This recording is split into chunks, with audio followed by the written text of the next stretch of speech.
So Israel rejects God as their king in favor of a human king and a human kingdom, with all the troubles and difficulties that entails. Yahweh tried to warn them through Samuel, but they refused to pay attention to those warnings. And they wind up finding a king, someone who can be their hero, someone to rescue them like God had done throughout the period of the Judges. And now they're going to enter into a new era. And God's willing to work with them in this arrangement as long as they're faithful to the Torah.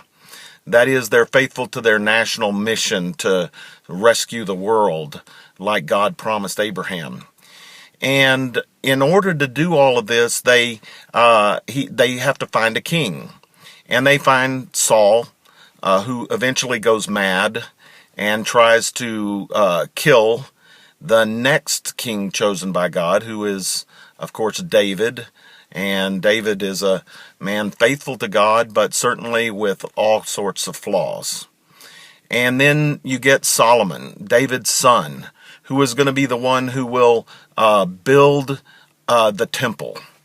And Solomon does great, and he's wise, and he's wealthy beyond anyone's wildest imagination, but he also decides to marry all kinds of women from all kinds of nations and make all these alliances, and in the process gets drug into their idolatry and permits idolatry to be practiced in Israel, and that takes the nation down a whole new course. Of course, Solomon also became a very overbearing king, and it caused a lot of resentment, and a man named Jeroboam rises up to oppose him and is banished.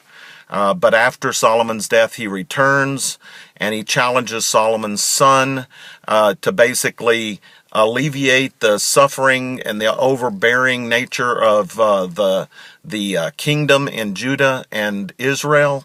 And that leads to what's going to become an ongoing civil war between the nation splitting into Israel and Judah, and a civil war between Israel and Judah for hundreds of years.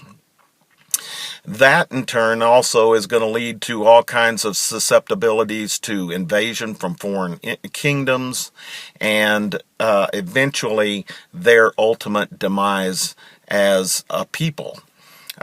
Israel is immediately drug off into idolatry through Jeroboam, and they are taken away by the Assyrian Empire, scattered throughout the Assyrian Empire, and then the late nation of Judah lingers for some time under the direction of the house of David, but they too succumb to, their various rebellions, their idolatry, and all the rest of that stuff, and God ultimately sends them also into exile by the hands of the Babylonians.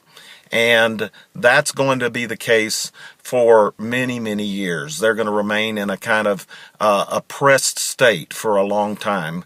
And we'll talk more about that in the next video, because all of this is leading to God's accomplishment of the mission that he sent Israel on.